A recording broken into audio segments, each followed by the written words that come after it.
Selling in the billions each year, Rainbow Mealworms is your one-stop shop for all your insect needs. Their quality feeders and A-plus customer service keep me coming back to support the health and growth of all of our animals. Visit them today at rainbowmealworms.net to place your order. What is going on, everybody? Happy Friday. I know a lot of people who work Monday through Friday are probably super happy to have the week over with. Are you guys Monday through Friday, Jim, or 7 days a week? Well, I'd say Sunday through Friday. We're generally working on Sunday or doing a show, one of the two. A lot of small business owners are 7 days a week, and it runs you thin being a small business owner or just business owner, entrepreneur in general. So I had some good advice come to me from somebody who has way more life experience than me recently. He's like, make sure that you kind of take a step back, reevaluate, have time with your wife, time with your family. Because I just like to push myself and like focus on work almost 24/7 to try to grind it out to be as big and as great as the company can be, you know?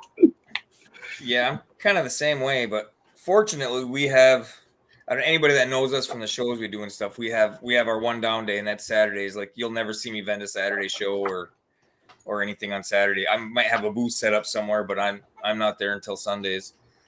Saturdays our downtime. Okay, cool. We'll talk about that, kind of get an idea for the shows that you do, if you travel across country, if you have distributors across country, et cetera. We'll kind of get into some of that stuff. But welcome, guys. My name is Frank, as you know, or if you don't know, this is our Breeder Feature Friday. And I'm so sorry that we did not have one last week. Jim, if you don't mind, I haven't really addressed everybody in a video yet. I made a community post saying how I'm going to be slowing down a little bit on the live streams, but I promise you guys, I will still be bringing you cool people onto the live streams, from reptile breeders to top industry leaders like Jim Ward of Next Level Designs Displays. When I saw your displays, I was so impressed, and I thought it was a very necessary equipment change and move just for the hobby to evolve and get better. So we're seeing a lot of push from the technology side of the reptile hobby, from care and lighting to now even display cases and how we can travel and show off our animals. So we're going to talk about that a little bit today. But how you doing tonight, Jim? I know you just got off work, so you're a little tired and everything, right? No, we're good. Cool. So you kind of have a flagship product. Let me show the flagship product real quick over here. For you guys who don't know, we got Jim's flagship product over here, which is, let's see if we find a good picture of it.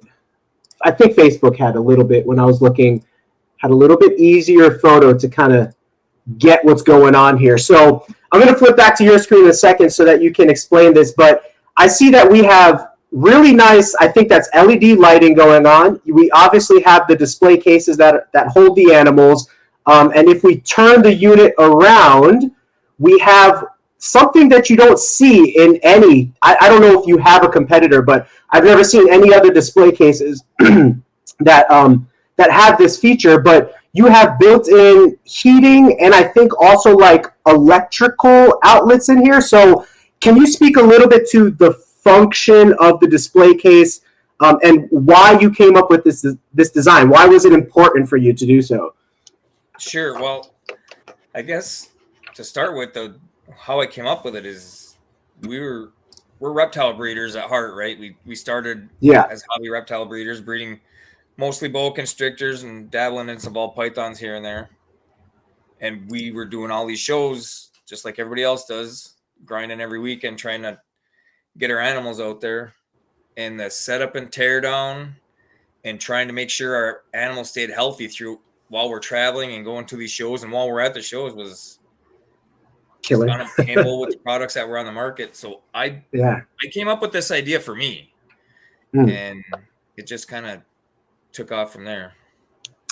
So in case any of you guys didn't fully understand, the display cases are meant to hold your animals as you travel. Now, I've vended a couple shows myself, and I can tell you, Jim, when I'm in those vendor rooms, and I'm sure this is why you came up with this, it feels like the animals get 60 degrees because there's a lot of people in there. There's a lot of air conditioning, oftentimes pumping through the atmosphere. And when I pick up one of my animals, whether it's a gecko or especially a snake, they feel like super cold to the touch.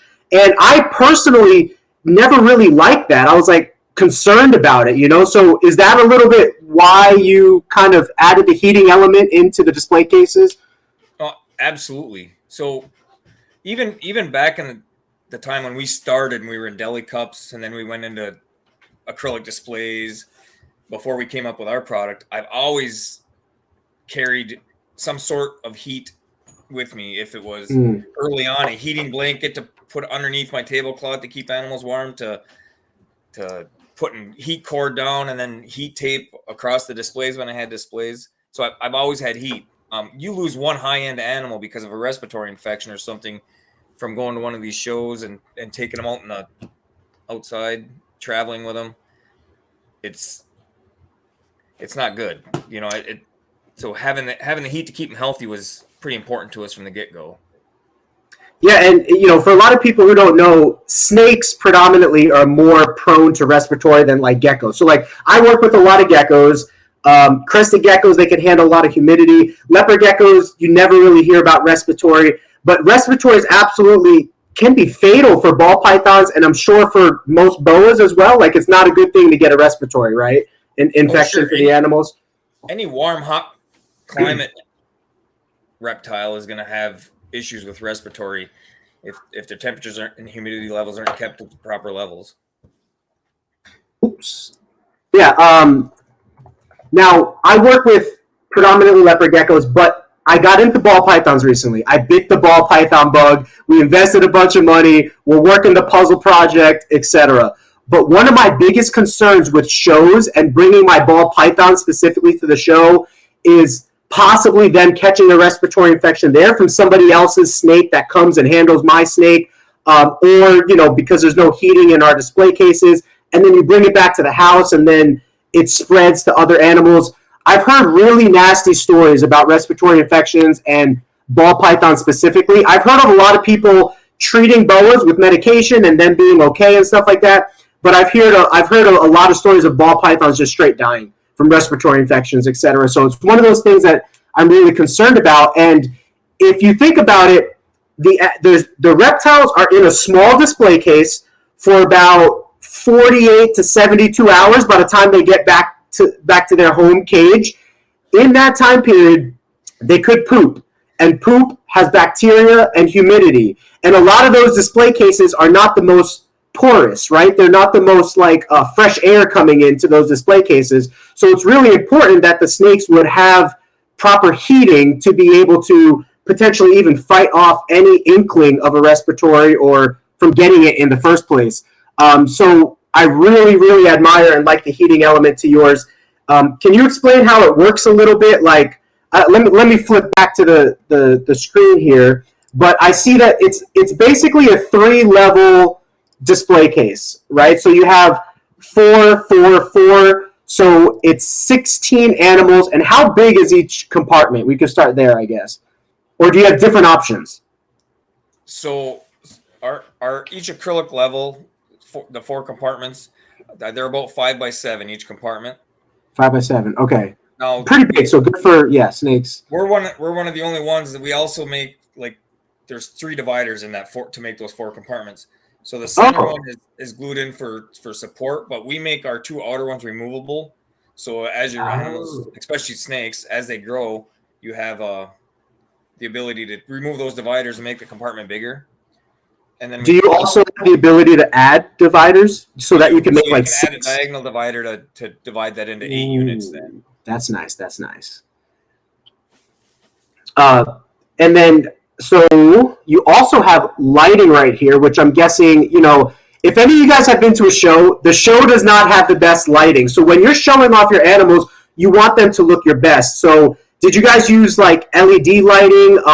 Does it have the proper temperature zone to like make the animals appear their best color that they could? You know what I mean? Like warmer and colder colors, you know? So lighting's actually really important in these. And the lights we started off, they're all LEDs. We started off with a less desirable LED when we first started. Okay. The color temperature was correct. We were in that 5,000 to 6,000 degree Kelvin, just like sunlight. Okay. However, there's a thing called CRI, which stands for color rendering index. And CRI, if you take a red apple out into the sun, right, that apple is as red as it's going to be when you're in the sunlight. But when you bring it inside under incandescent lights or LED lights, a lot of your LED lights are normally like 80% of the actual color is going to come out of that apple because their CRI, color rendering index, is only at 80. The lights we are using now are that 5,000 to 6,000 degree color temperature, but they also have a CRI of 95 or more. So we're running 95 to 98 of the actual true color. So when your animals are under the lights, they're popping with the true color. And then when you add the heating element that we have in there too, the animals they tend to color up better. You've got the heat coloring up the animal, and then you got the lights bringing out the actual colors. So your animals really pop the show. Yeah. So I mean, it's really important for people's animals to look good. So the lighting, thanks for explaining that. I had no idea about there being a difference between LED lighting performing better versus not better, even if it's the same Kelvin, based on that explanation you just gave. So that's really good to know, and it's great that you put the best option you could in there. But like you just said as well, we all know that animals tend to look brightest and best in the heat. I see this all the time in my leopard gecko racks. If I pull out a gecko that was in the humid hide where it's cooler rather than in the dry air where it's warmer, sometimes they'll appear darker, and within like 60 seconds, that gecko will brighten up and lighten up. And so it's crazy. As the geckos warm up, temperature change can definitely improve colors. So that's really cool. We had a person asking, I don't want to miss this question while we're kind of talking about this. For all of these different features, this is obviously really premium stuff we're talking about here. And I know that every business has a desire to help the masses and help as many people as they can. But you also have to make a business out of it, right? You have to turn a profit. You have to put food on the table for your children. So how much is one of these display cases? Do you think they'll become more affordable as time goes on, or pretty much stay the same? What are your thoughts on that? Well, that's a really tricky question as far as the price staying. They're up there in price with everything that's into the unit. The total package unit is give or take around $1,000. Is that with shipping to your house? No, that's without shipping. Okay. So there's two units. There's a main unit which facilitates the thermostat, and it's also got outlets that are powered by the thermostat to power secondary units. Oh, that's right. And it has USB chargers in it. So that unit runs about $1,100, and the secondary units run about $960 currently. They were quite a bit less than that when we started, but as things happened and COVID happened, and all the material prices are just skyrocketed. Most of my plastic products have went up 150 to 300% since I started doing this. So I believe you. I've seen it everywhere. Back down, but in the back of my head, I think, these plastic companies are getting this money. Why would they drop the prices even if they could? I don't know.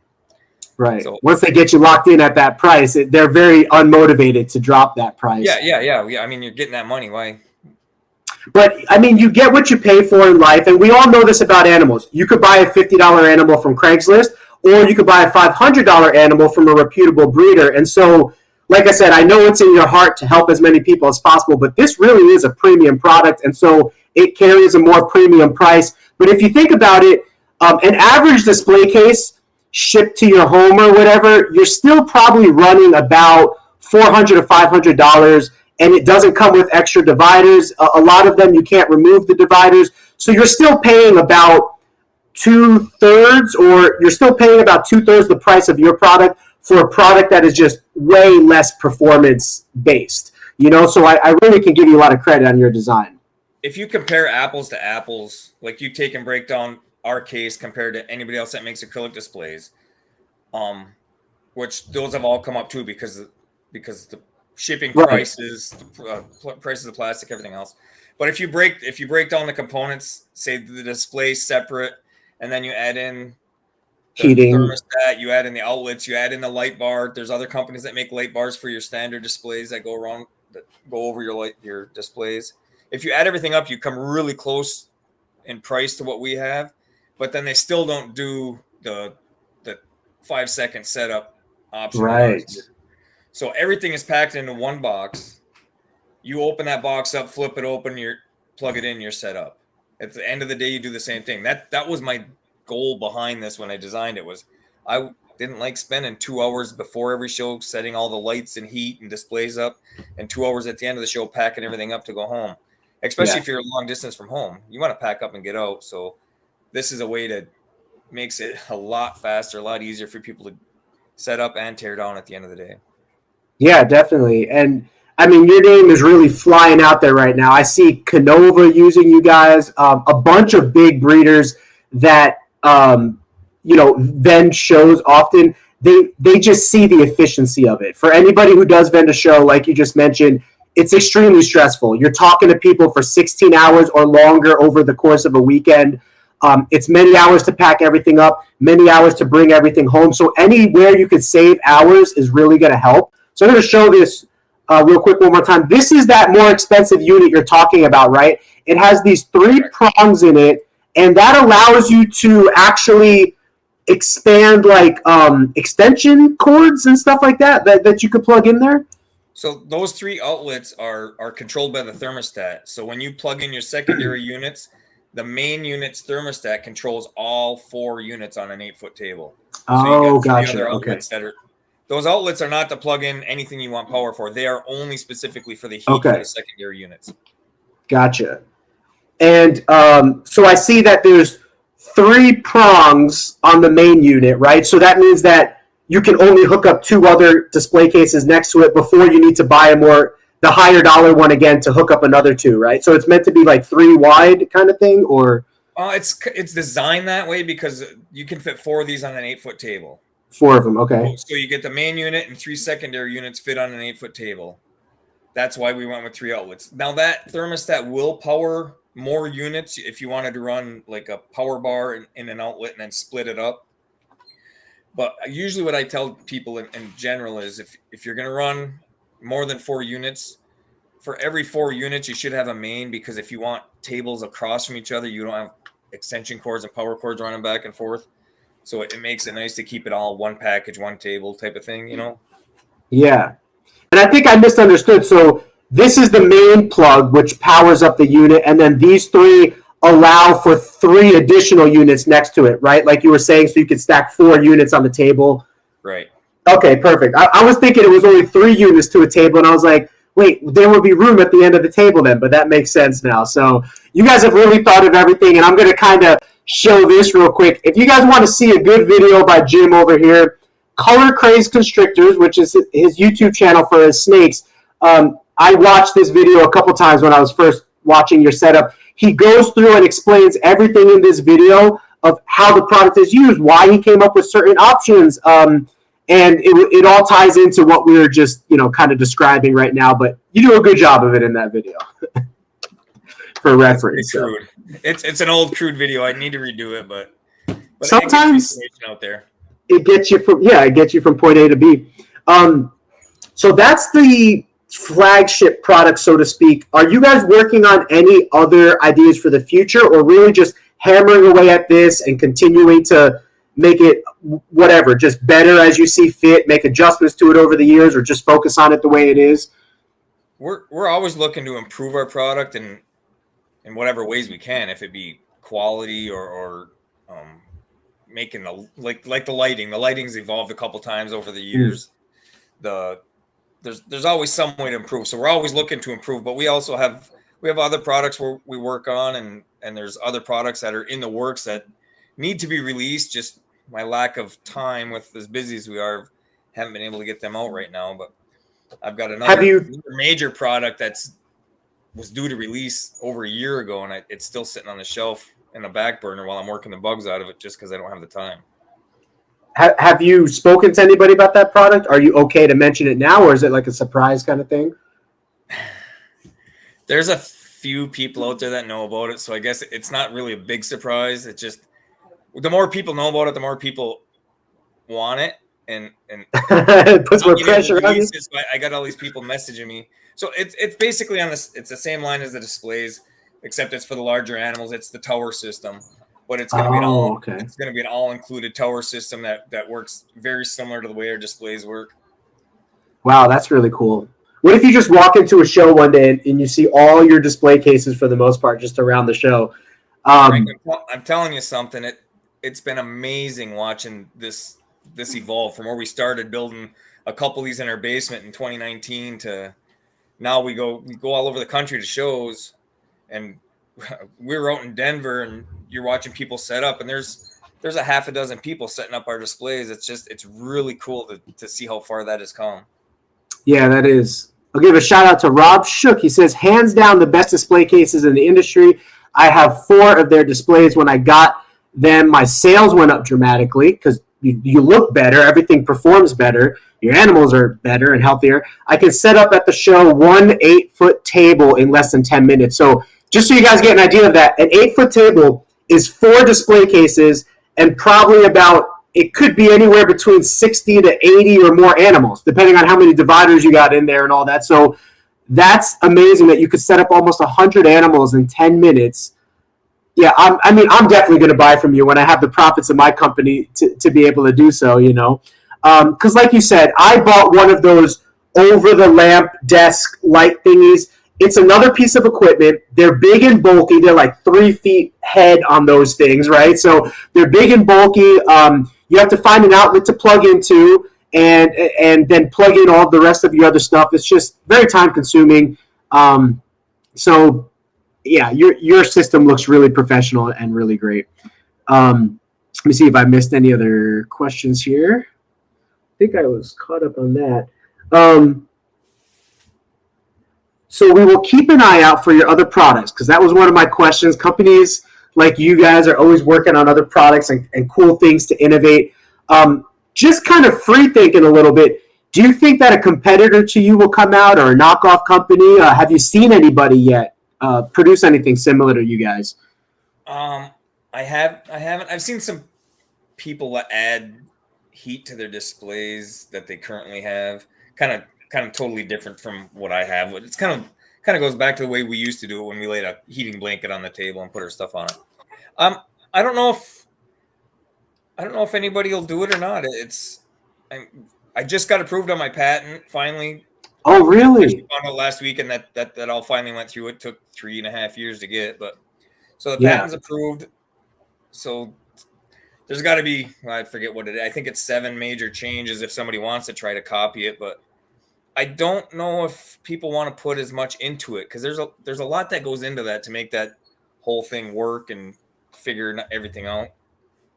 How long did it take you to kind of put it all together to get to like the finished product kind of thing? Oh, from the conception when I first thought of it? Yeah. Years. I would say 2.5, 3 years probably from the time I thought the first thought of I've got a better idea for something before I actually had something that was a usable product. The first ones, so one of the biggest complaints about our unit is they're kind of heavy. They're a little bit heavier than, say, one of the, I'm going to say major other display manufacturers. But I tried to make them lighter at first because that was one of my goals, was to make them light. But the materials were just not adequate. When I was trying to put together the prototypes, pieces were breaking and blowing apart. So we had to go to a sturdier, heavy-duty material, and that just it added a little bit of weight. So. And now, do you have a warranty on it or an extended warranty that could be purchased as far as, anything falling apart or given out or anything like that? I don't have anything like written. Usually what I tell people is I stand behind my product. You have a problem, we're going to make it right. We're going to help you through it. If I've offered one customer, not a different product, but I've offered a customer in Texas for me to fly down there to make things right if we couldn't get it figured out. So I'm going to figure out how to make it right if I can. Yeah. And word of honor, man of his word, that's kind of what our industry is about. So that's good. From the pictures, it actually looks lightweight. It doesn't look too heavy, but I guess that there is a lot of components in there and whatnot. And, those display cases, even your competitors' display cases, those are heavy. I've carried those. And so, I couldn't imagine it being much more heavier than that necessarily, but I don't know. When I buy one day, I'll learn for myself. I guess the biggest one that runs closest to mine as far as weight size, we're about 5 or 7 pounds heavier, which don't sound like much, but it's noticeable if you pick them up side by side. When they really get heavy is when you fill them full of 1,000-gram baby snakes. Then they really get heavy. That's true, yeah. And you have the option to remove that divider so that people can put bigger snakes in there. So that might be another reason why they're heavier. If people are, you don't often see the bigger snakes in display cases. Most people have them in the towers, right? Because the towers are often bigger square footage, so to speak. But with you having the removable dividers, that really makes it accessible for somebody to sell. I don't know what, an adult in there. Can they fit an adult or sub-adult or something ball python? You'd be surprised how large of a ball python or boa you can fit in there. I fit adult males and boas in there. Wow, that's really cool. Okay.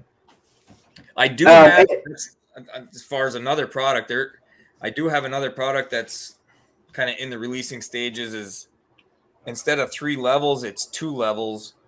And instead of being 4 compartments, it's 2 compartments each level. So you've only got 4 compartments, but everything else works the same. And we're going to call it the large breed version. So those people that have retics and berms, when they start getting a little bit of size to them, they can't keep in those displays long. So this is the exact same unit to take some of them bigger animals. That's really awesome. Now, we were talking about this beforehand, but you guys are actually, so it's made in the USA. You guys are actually assembling them yourselves and whatnot at your location, right? Yeah, absolutely. Like I said, we started assembling these, my wife and I, in our basement in 2019. Our first customers, we were up until 2:00 in the morning trying to get shipments out to these guys that needed them because they had shows coming up. And now we've now moved into an industrial complex where we rent a space, and I've bought the equipment to cut all the parts. So now we do, I would say we're about 95 to 100% in-house. I have one guy that helps me outside. That's about it. Wow, yeah, owning equipment in a business is huge. I watch Shark Tank a lot, so I always like kind of take note of what they're talking about. And a lot of the entrepreneurs are, they have really high evaluations on what they think their company is worth. And the sharks are like, why is your company worth so much? Well, we got $1 million in assets. We got like a whole bunch of stuff that we own, you know what I mean? In addition to whatever sales it might be or something like that. So equipment and the ability to make your own stuff and own that is actually really great. Were you like an electrical engineer or something like, what was your profession before this that gave you kind of the hands-on to know how to go about it? So most of my career I spent as a machine builder. So okay. Reading blueprints and putting machines together, and I also worked on the electrical side. So towards the end of my career of doing that, I was running these machines off, which is after they're all wired up, hooking them up and making sure everything works right and troubleshooting all the bugs. So I'm pretty jack of all trades type of thing, master of none. I heard recently, let me see if I can remember, that saying is always cut short. It's jack of all trades, master of none.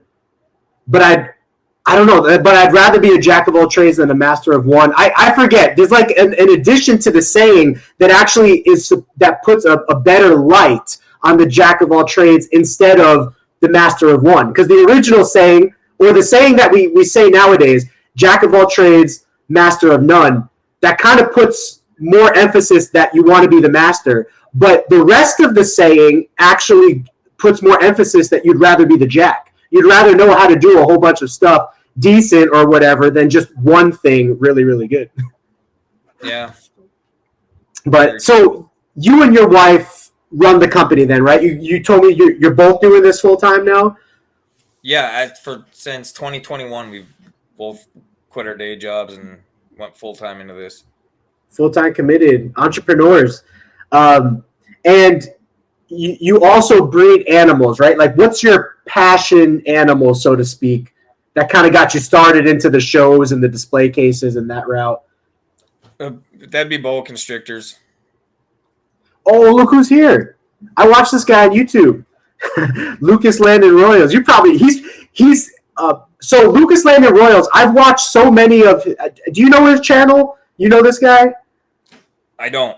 Okay, he's probably bought from you because he's like so high tech with like electrical things. Oh, DIY, like putting shelves together. I got so many of my own. I'm big into DIY. I've built like 5 to 7, I don't know, of our leopard gecko racks, and I've studied Lucas Landon's videos and then applied it to my own setting. And he just looks like somebody who appreciates DIY, but also appreciates premium products. So I wonder if he has your products. But anyway, he said that the saying is jack of all trades, master of none, but still better than a master of one. So there's the saying right there. So anyway, it's cool to see Lucas. I know he's mainly on the ball python side of things, but Lucas, I've always admired your channel. For anybody who wants a good ball python channel to follow and DIY channel, Lucas Landon Royals, great channel. Let me see here. Ordered some cases from Next Level. Saw the video about them. Very professional company dealing with amazing customer service. We Zen 2 snakes. I really think over the last year, I think I saw your display cases first maybe a little over a year ago, but then within the last like 12 months, especially as the reptile market's been picking up, the ball python market, I've seen so many breeders investing in the display cases. So like you said a second ago, that's got to be pretty cool to walk into a show and see a lot of your cases. Now, do you sell locally? Can someone like come to you if they don't want to pay shipping, come to your store and pick it up locally, or meet you at a show you're vending locally and pick it up there?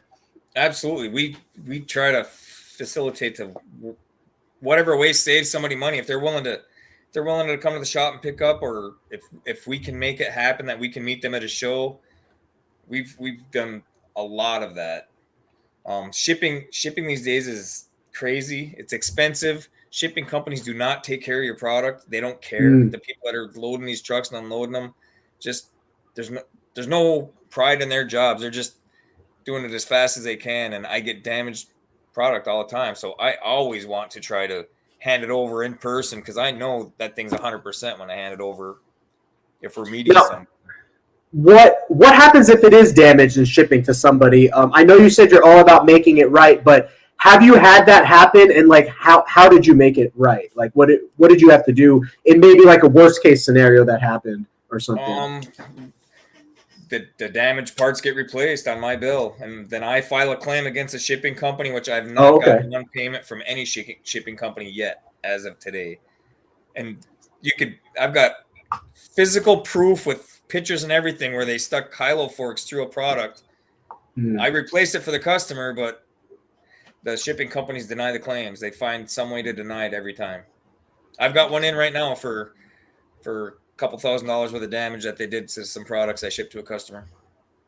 Now, is that replacement products that you send the customer to install themselves, or are you sending them a brand new unit, so to speak, if it's that damaged? It depends on the scenario, because if it's like an acrylic, that can't be fixed by sending them a part. That's got to be replaced. If it's a piece of the outside box or part of a rack or cage that we make, a lot of times we can just send the one panel that's damaged and the customer can change them out. So it's kind of case dependent on that. And will they have to ship the old product back to you, or like how does that work? That's also case dependent. If it's something, say it's an acrylic that got scratched or cracked, sometimes I'll say, well, go ahead and send that one back to me. I'll send you a brand new one. And then every once in a while at a show, we'll show up with like a little pile of scratch and dent stuff, discounted scratch and dent stuff that some of the upcoming younger, not as been around as long breeders can pick up to step up from the deli cup into something before they make their next move. That's cool. So you'll offer it to them like at a discount or something like that? Yeah, right. So go see Next Level Displays at their show, because you might find a used case of theirs for a discount. What shows do you do? How often do you do them? You're in Michigan, you said, right? Or we're in Michigan. We do shows. We do shows all over the place. It depends on what we can find. We only do Sunday shows because of our Saturday downtime, like we were speaking before. So if anybody on the east side, because we don't do a lot of East Coast shows, if anybody on the East Coast knows of some shows that are worth us coming out to, that are a Sunday show, we're always interested. We're posting stuff all the time for ideas on shows to do. But we've done South Carolina, we've done Missouri, we've done Georgia, we've done we just got back from Denver, Colorado. We've done Tennessee. We do Wisconsin. Oh, wow. We're all over the place. So, why did you come to Denver? Why that far of a trip? Was that like one of the bigger reptile shows, or? So at the first show we went out there for was a friend of mine in the hobby had moved out there, and he mentioned the show jokingly, not thinking I'd come. And it's like, well, is it supposed to be a pretty decent show? And he's like, they say it's gonna. So we decided to make the trip and go out there and visit them at the same time. And when we did, it turned out to be a good show. So we've been back. This is our third time out to Denver in the last year. Oh, okay. Yeah, you're close then. I'm in Arizona, so you're getting closer. California has a ton of shows. Florida has a crap ton of shows, as I'm sure you know. I believe the Chicago area does. I don't know about New York and whatnot. I heard something crazy about New York recently that like you can't ship certain snakes in or out of there or something, and I never had really realized that. Or maybe it was a certain part of New York or something like that. Okay, right there, I'm going to use that to put in a plug. So anybody that doesn't like the sound of what you just said should be jumping all over the US Arc bandwagon and supporting the US Arc for everything they do for our hobby. They've done so much in keeping things where we can still enjoy this hobby without the government trying to throw their 2 cents into everything. Yeah. And we've mentioned US Arc before, so it's USARK. You could Google search them, and you could get I'm hearing a lot of people talk more recently about rather than donating a whole bunch of money is great, but becoming a member is equally great because it's more important. It's more important because when politicians are looking at the reptile hobby, they don't necessarily want to see 50 people donating $50,000. They'd rather see they'd rather see 50,000 people backing the reptile hobby, even if they're donating $1. So being a member of US Arc, even at the cheapest level, do you know the cheapest level membership? I actually don't recall off the top of my head, or if they changed it recently. But you can donate whatever you want. You can set it for $1 a month if you want on an auto pay type of thing. You can donate whatever you want, but it's our strength in numbers is what makes the difference. When it's supposed to go into court, they do need the funds to be able to afford to take all these matters to court because that's expensive. But the volume of people that are in this hobby and the amount of people that are going to be affected every time they try to change a law, they when they see those numbers, that's what's most important. Right. And so I think we had recently that big push for US Arc support where we had a bunch of people writing to the senators, sending emails, a bunch of content creators, like reptile content creators, were sharing how easy it was to do that and putting up links. And all of that support really helped overturn some really like hostile stuff against the reptile hobby recently from everything. And I just got handed the memberships. So there's student memberships for $20 a year. There's memberships for $40 a year, or there's the $5 monthly membership, like I was talking. And then you can enter it at whatever level you want. That's cool. So US Arc, I think it's .com, or if you Google search it, guys, you'll find it. They're the people that are fighting for our animal rights. So when you go to their website, you'll see that. If you become a member, super, super great. It's going to help keep our hobby moving forward. And like you just said, I think the cheapest one that might come to like $1.20 a month, the $20 a year student one. And then they could use the fact that you're a member. They could use that to fight against legislation that's trying to come against the hobby. They could be like, look, we have this many members, 50,000 members or whatever it is, that are trying to stand up against, just bad legislation that's trying to be snuck into the laws that would, tear down our hobby. So, and there's a small misconception. A lot of people think it's all about the large constrictors like the Burmese and the reticulated pythons. But this last one they tried to push through, they were targeting fish like the betta fish and birds, and it's not just reptiles. It's everything. Right. So speaking of not to be a part of if you're in this hobby, no matter what. Yeah, very important. And I also think US Arc now is starting to team up with like the arachnid people, the fish people, the bird people. So they're all starting to come together now because, united we stand kind of thing. It's going to be harder to tear down a united pet front, so to speak. But speaking of all kinds of animal people, are you aware of Animal Con? Are you going to Animal Con at all? We've just had a conversation not long ago about this. Did you? I don't even know where one is. Is Florida the only place that has? So it's the one that no other Animal Cons have ever been made before, and it's backed by Brian Barczyk and his crew. It's essentially it's a content creators platform.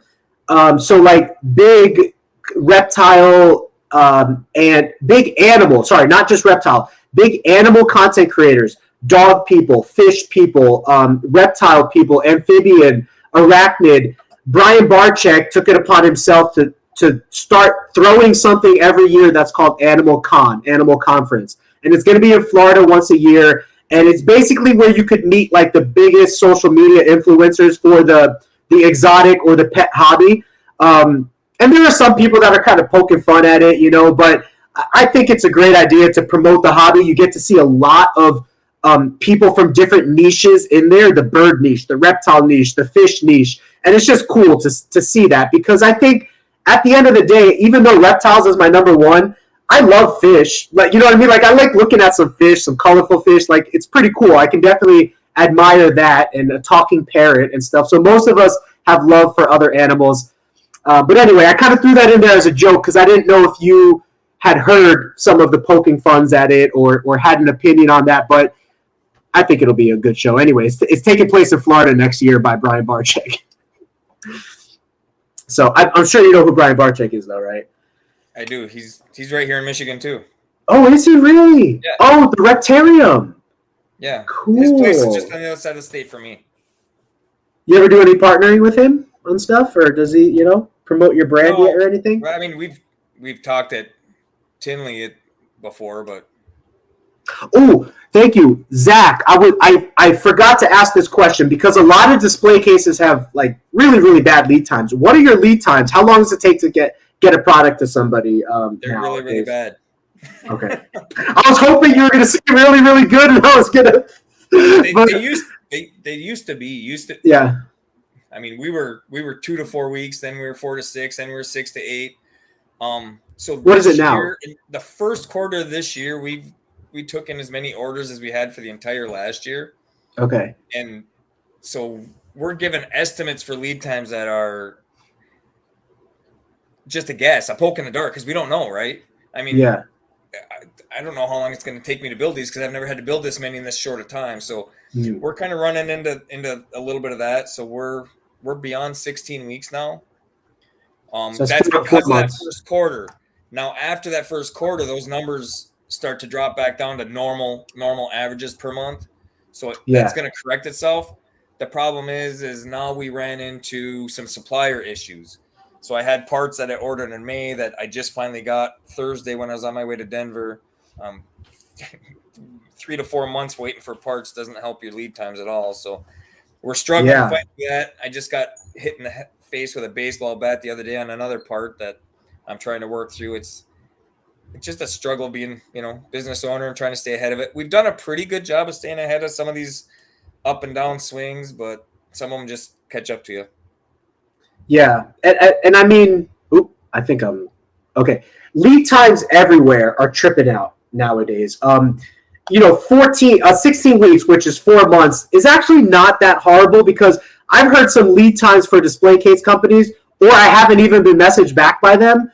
But I've heard some lead times quotes by people that it took them like 9 months to get their product or something. And it was the kind of thing where it's just like, okay, your product will be ready in 3 months. 3 months goes by, and then the product's not ready. They're like, oh, it'll be ready in another 3 months. And then another 3 months goes by, and it gets delayed again. It's kind of a terrible time right now for the supply chain, for shipping. We had COVID.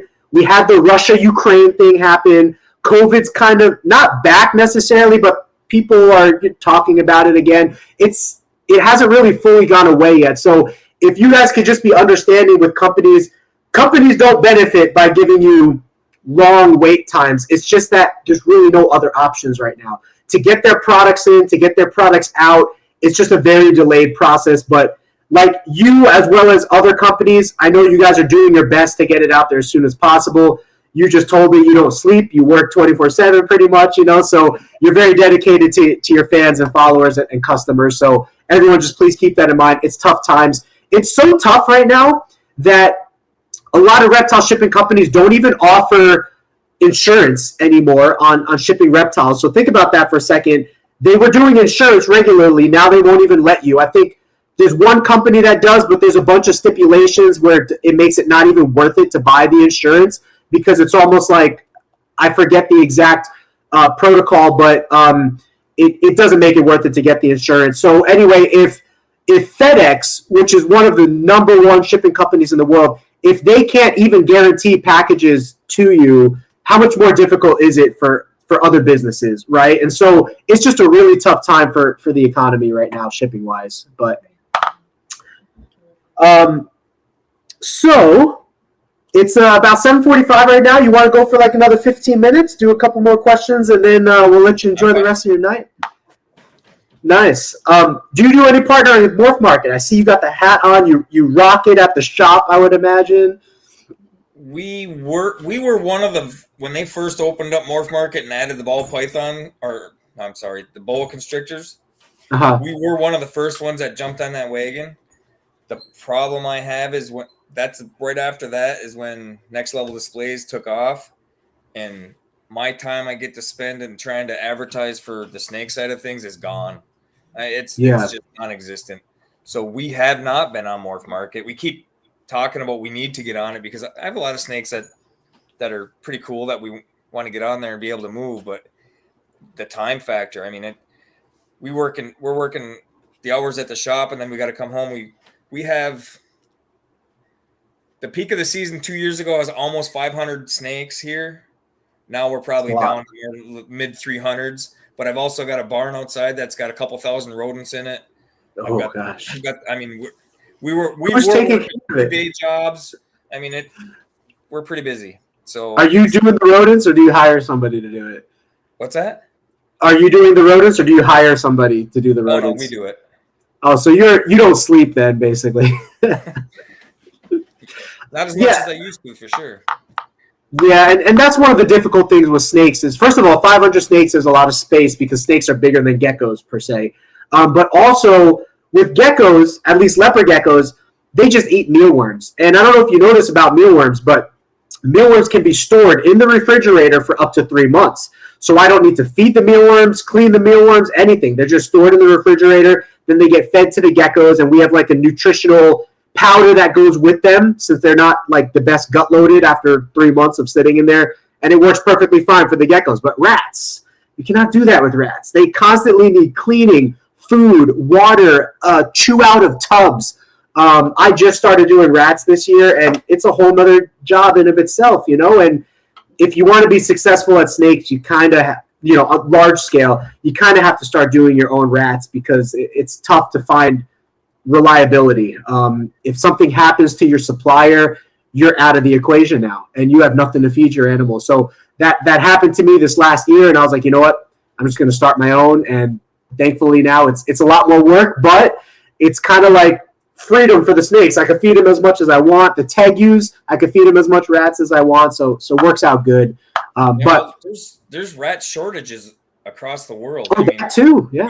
Even the rodents that come in from China they're having harder times getting that than they used to. There's rodent shortages across the world. So if people that aren't breeding their own rats are at the mercy of what that supply and demand is. So if you've got a small collection, it's usually not a big deal. You go to a show the next week and you get some. But when you've got a large collection, you have to make sure that those animals are eating. So you got to put that work in. Yeah, definitely. For yourself, if you want to make sure you have food without relying on somebody else.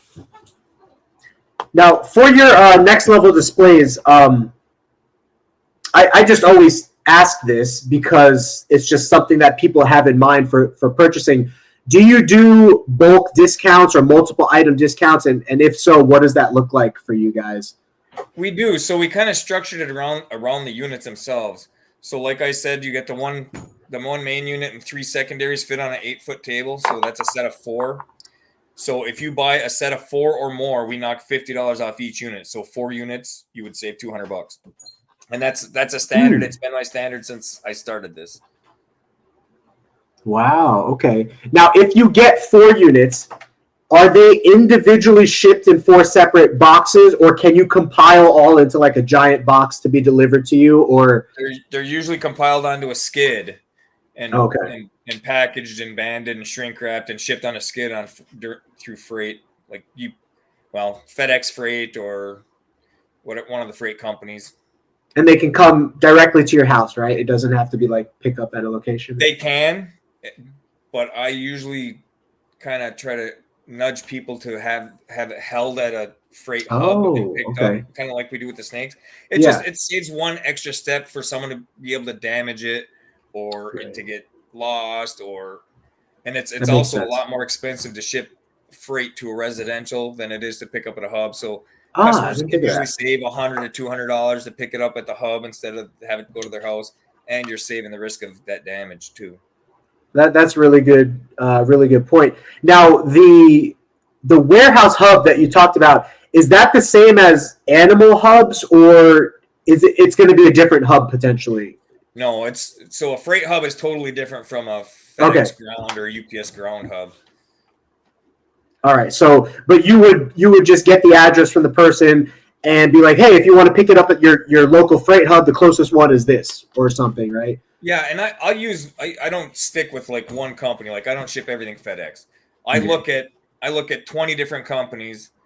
Whoever gets the best price and the best amount of time and also is convenient for the customer for pickup, that's usually the freight company we go with.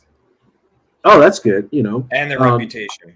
I've got a couple of companies that won't touch a package no matter what. Yeah, I hear you. When's the next? Do you have a next show lined up that you're going to be at, or? After Denver, we were kind of shutting it down to try to get caught up with some of the orders we have in house. Oh, okay. We have one little local show we're going to do that we have some pre-orders for this weekend, and then after that, I'm just kind of laying low for a while. I think we just scheduled one in Wisconsin for November, but we're trying to put as much effort as we can into getting customers' products out to them. That being said, at the same time, we also got to make enough income to pay our employees and stay alive ourselves. So we have to do some shows to try to fill that, because not only do we do the displays, but we do snake racks and cages as well, or leopard gecko racks. So we push a lot more of that when we do the local shows, and we more advertise our displays. So when we do a local show, we have animals set up, and then we have racks and cages with us. Yeah, I was going to ask that real quick. Let me see. I'm going to flip to this screen real quick. Was it? It was either Facebook or Instagram. I was looking and I was like, wait, do they do like animal racking systems too? So I guess you do, right? Kind of like sea serpents, but you're same type of material and kind of design. People got to go to your website. They could find that out, but same kind of concept? Same concept, different material. So okay, different material. Most of the people in the hobby use expanded PVC for their racks, and mine are all made out of high-density polyethylene, which is the same material I use for my boxes. I buy in bulk, so I make everything out of that. It's actually a much higher quality material. Is it? It's all U.S. It's all U.S. made, so I don't import anything from China.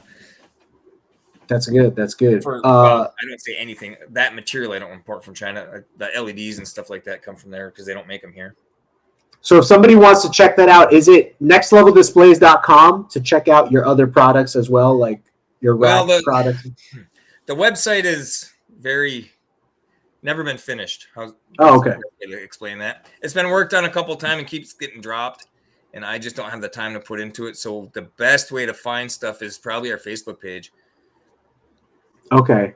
And you also do like this kind of caging too, like yep. Like beard, whatever that is for, like bearded dragon or like big boa caging. Is that what that was?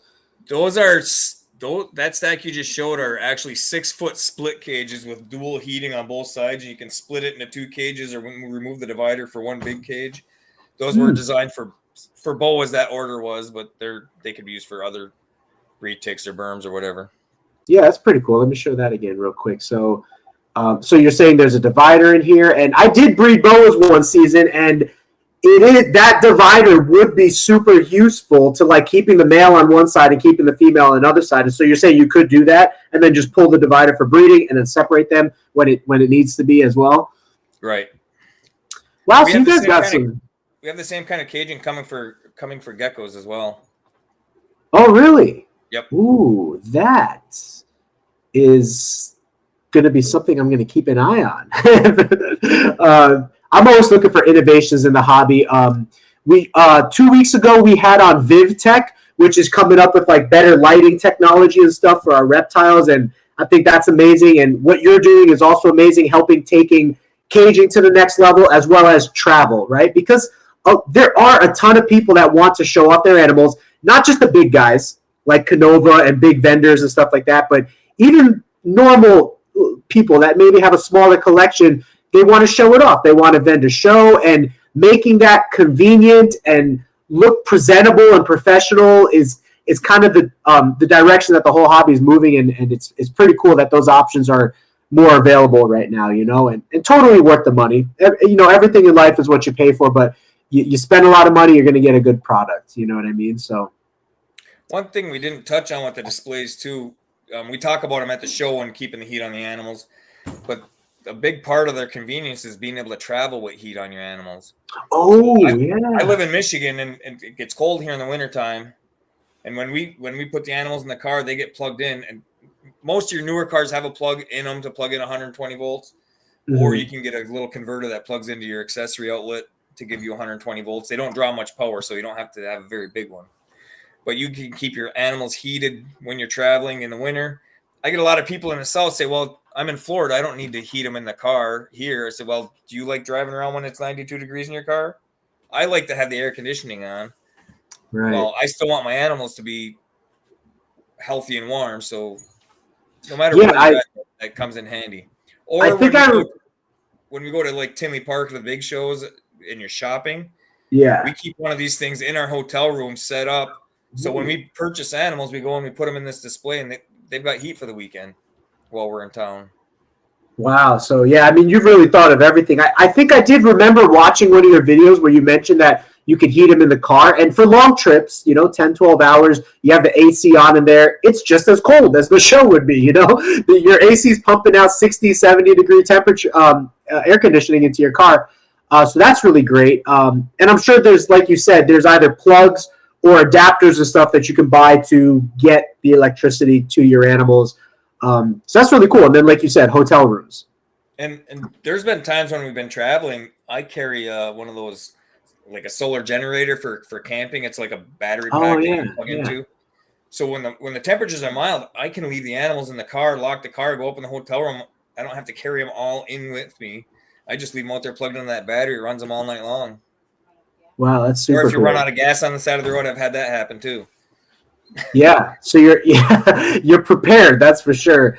Norman Davis, this is the man with much life experience that gave me the advice about not spreading myself too thin and running myself into the ground. Anyway, he's an OG. He's an old gangster that he's been around the block a lot of times. He asked, do you have a catalog? Because, he comes from catalog generation. Do you have a catalog with a price list? If not, what's your email for questions? And I'll type it out here for him in the chat. So we don't have a catalog, but we do have price lists that we send out. We do have a brochure that explains the product a little bit. We can also send out. But everything we try to focus everybody to that Facebook page and send us a message on our Facebook page.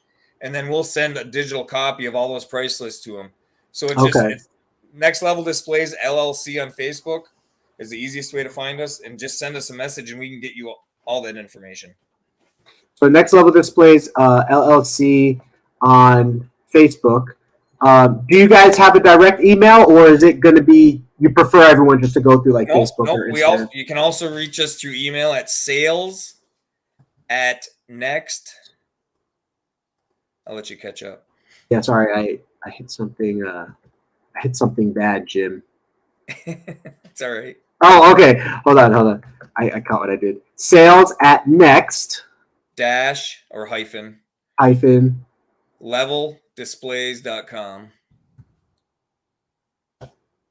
So let's see. I'm going to flash it up on screen right here. Sales at next-leveldisplays.com. Can you see that? Does that look right to you? Yep, that's accurate. And that's your they're always fine. It's fine to give us a call or send us a text message on. Oh yeah, what's your business phone number? 616. Okay. 613. 6820. That is cool. So we'll flash that up. Well, thank you so much for spending this time with us. Couple last questions, but do you have? Would it be your goal to like scale this as large as it can be? And do you think the only thing holding you back right now is the supply chain as far as like materials? Do you picture yourself like having distributors in different parts of the country, or just kind of being the sole place that sends everything out, or? I don't think I'd want to step away from the interaction with the customer too much. Okay. I've talked with some friends that have been close friends for a long time about them handling our products in places that are far away from us, that are hard to get to, that we can only get to once in a while. Yeah. But as far as being huge, I don't think I have a desire to have that headache of all the extra overhead and all the extra stuff for a big corporation. Now, we need to grow and add a few employees so we can keep up and stuff, but I'm kind of comfortable with this little mom and pops, just enough to make a living and support a few people that are employees of ours and enjoy the interaction with the hobby. I mean, my favorite part of the hobby is going to these shows and interacting with brand new families that are new into the hobby, or little kids, seeing that smile on their face when you set that first reptile in their hand. That's my favorite part of this. So I wouldn't want to get too far away from it. So you actually still bring reptiles to the show too. I guess that's good. It shows off your display cases, and then you can be like, hey, here, you can buy one if you want. So you're taking order, even though you're a little behind, you're still taking orders right now, right? If somebody wants one, they can reach out to you, that phone number, that email, and get on the list, make the purchase, and they'll eventually get their case as soon as you can, right? Yep. There was something else that I wanted to hit before ending. Oh, one kind of final thought before we get into like the couple of wrap up fun questions. And you might not be able to think of this right now because you're so focused maybe on just like the getting everything accomplished today, but what do you envision the destination of your company being, if you have an envision for that, that you're heading towards? It's an always evolving question or answer, because it's just keeping improving on the product and making them. I mean, when this all started, the whole reptile hobby started. I mean, everybody was keeping things in glass aquariums with big heat lamps over them, and as the hobby's evolved and people have learned that that's the wrong way to do it, things keep improving. I mean, heat sources have improved, caging and racking has improved, displays have improved. So just continuing to stay with the times and improving and making the best product that I can be proud of every day. That's all that's important really to us. Yeah. Well, thanks for standing behind your product and getting to talk to you. I can see that you very much care about the customer experience, and that's great to have in a company. Your product's amazing. So guys, please give Next Level Displays a like and a follow on Facebook. You're also on Instagram. And then as we saw, if you type in Next Level Displays on YouTube, there are a few people that have reviewed your product, like Shane from Small Town Exotics. I think you might know who he is, but I've seen him review your product, as well as your old throwback video to, what was it, Colored Something Designs channel? color crazed constrictors. That's our color crazed constrictors. Your breeding channel, but you do an amazing job on that video or the couple of videos that you have where you actually explain the product. So there's normally a few box opening videos out there on YouTube too that people have done. Oh, of your product? Yep. Nice. Well, that's really cool.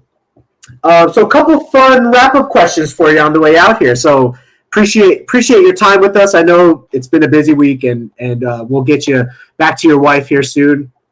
I just got blurry. Okay, hold on. Anyway, so what is your favorite reptile species in the world? In the world? Yeah, like if you had to choose one. If you have a top 3, you choose one that's like, this is my favorite. I couldn't live without this, or I wouldn't want to live without this. It's going to be what they call a northern red-bellied snake. I don't know what that is. Where I come from, we called it a copper-belly snake. Okay. So it's very similar to a common brown snake, but the belly is super bright orange-red. It's a very, very small snake. I mean, a large adult's like 12 to 18 inches, but that's the animal I grew up catching and keeping in my pockets and bringing home to my mom to wash in my clothes, and that's what started me in the whole reptile deal. So that would have to be the one. So that has extreme sentimental value to you. Sure. Yeah. There was a word for that. I was just thinking of nostalgic. It brings you back to a different time. Yeah. Yeah. Right.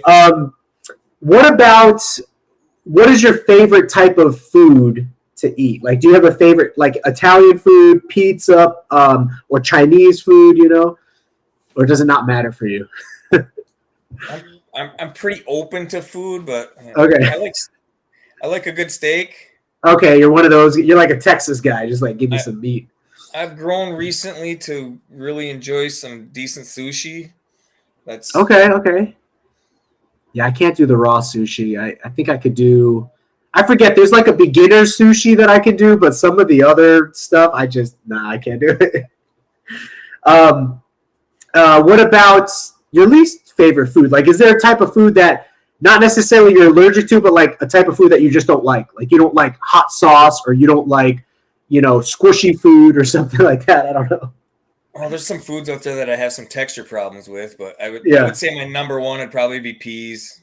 Cooked peas. Peas. Not good. I didn't think of that. I've had no one say peas yet, but you're right. I never liked peas growing up, and they're bad. I don't mind them out of a garden, like snapped right out of the pod, but once you cook them, but from the can. What texture food do you not like? Is it a crunchy texture you don't like, or soft, or no? It's food that's supposed to be firm that ends up mushy, like fruit pies. I love a fruit pie, but the mushy part of the fruit that used to be solid, I just can't do it. Yeah, that happens with a lot of yogurt. It's not my thing. A lot of to-go food. Sometimes you let it sit in that to-go container too long. If it's crispy chicken or something, then it's done for. Two last fun questions. What is your favorite TV genre or movie type genre to watch? Like sci-fi, fantasy, Western? If you watch TV, maybe if you don't watch TV, then you don't have time to watch TV. That, don't you?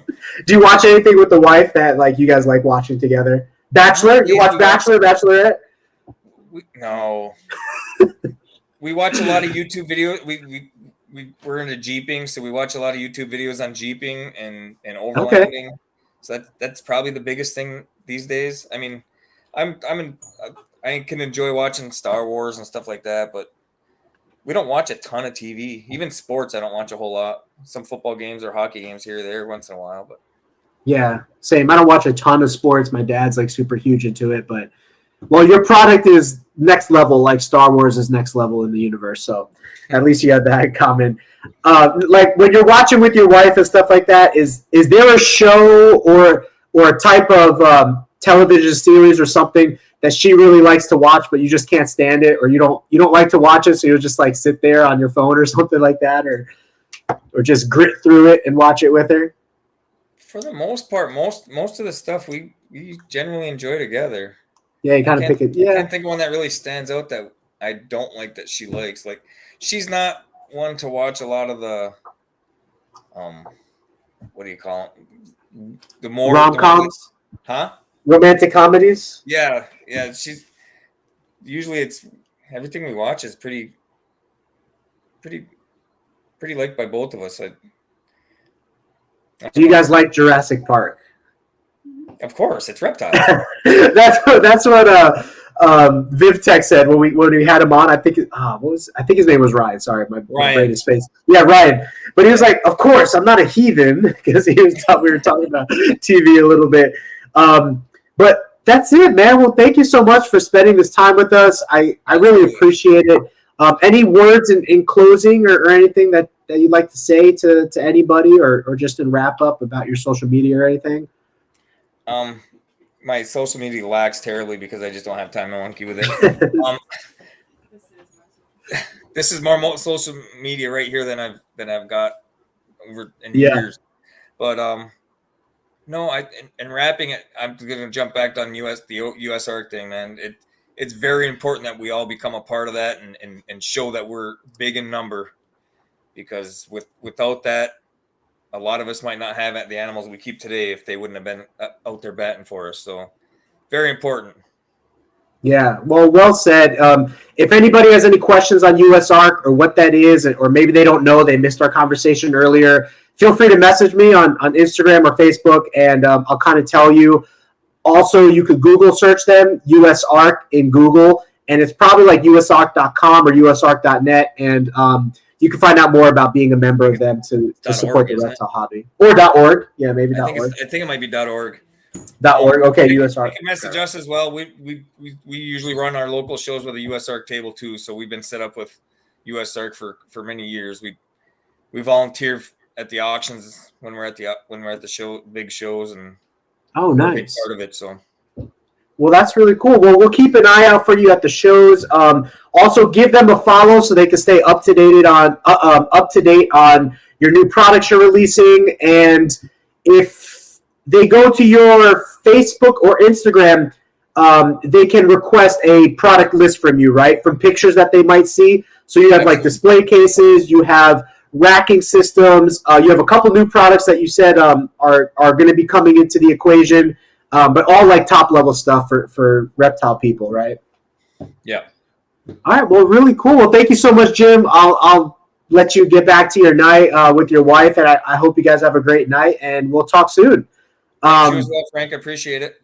Yeah, no problem. So I'm going to end the stream here. There's usually like 3 dots off to the side or something, and you can just like click on it and then like leave the chat or something. There's going to be an outro when I play out. You know what I mean? All right. But thank you so much, Jim. We'll see you next time, and thank you everybody for coming along. Peace. Take care.